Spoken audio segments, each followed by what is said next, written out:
Good evening, friends. I'm recording this in Kolkata, India. There may be some technical glitches because I'm not very competent, and I'm going to be doing my very best to make this as audible and clear as possible. Over the last few days, I have been thinking about what I would like to say in my message to you. So I have written down some points which I would now like to share. One of the biggest challenges we face as a community is to get the attention of national governments and policy makers, to be provided the financial and infrastructural support which gives our producer members an even playing field, to have policies which are enabling, policies that provide social security and safety nets for the producers, the artisans, the weavers, the garment makers, to withstand setbacks and shocks like the pandemic. Policies that address the vulnerabilities of the fair trade producer organizations and enterprises, to recognize that these enterprises address the most pressing issues in our global reality, which are inequities, discrimination, poverty, and climate change, and are the most relevant business models in our times.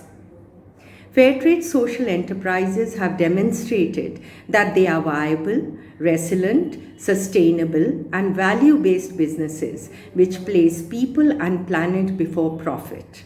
These enterprises have created an ecosystem that provides dignified livelihoods and empowers the most marginalized producers to have agency and capability.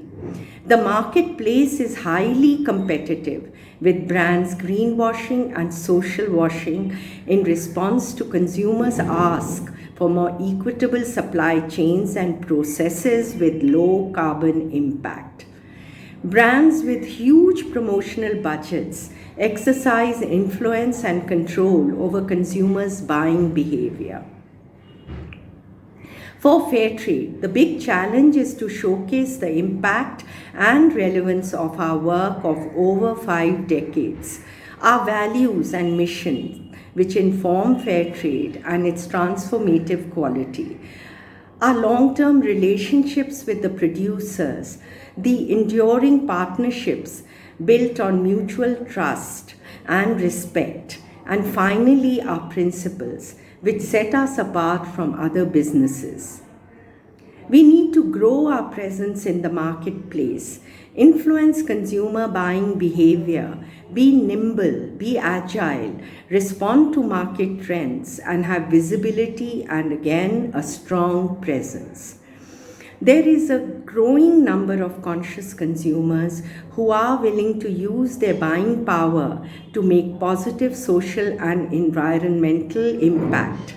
Now, our challenge is to reach these consumers and grow their numbers, to influence consumers through advocacy to buy and support fair trade, to recognize the power of their purchasing choices to grow fair trade and its impact, and in a larger context, influence change in mainstream business practices and priorities.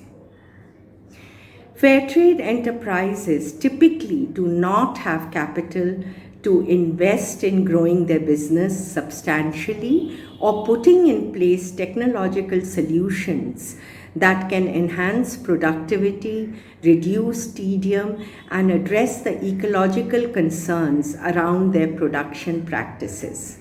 Accessing funds, grants, and finance on easy terms is a challenge and limits the impact of our work.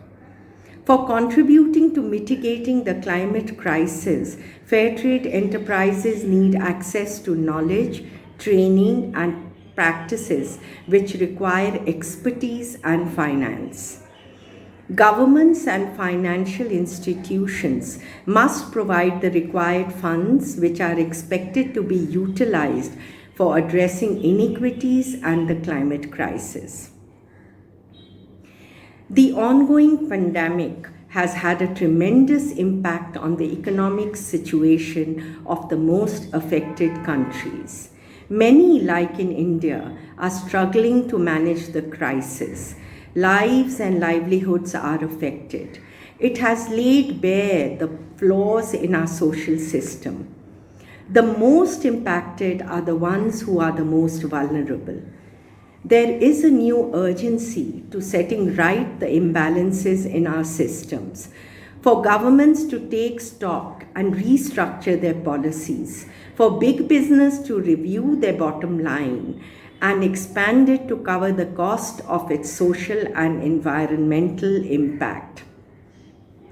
WFTO, Fair Trade Country networks, and the larger fair trade community in the global North and South must work together to be a strong movement, to find a significant presence in the marketplace and get the attention of the influential, the governments, the policy makers, academics, financial institutions, and others.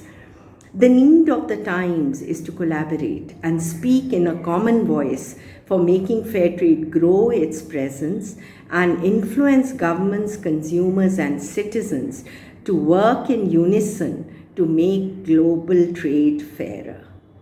Thank you so much, and I hope to see you sometime not too far in the future. Best wishes for a wonderful event.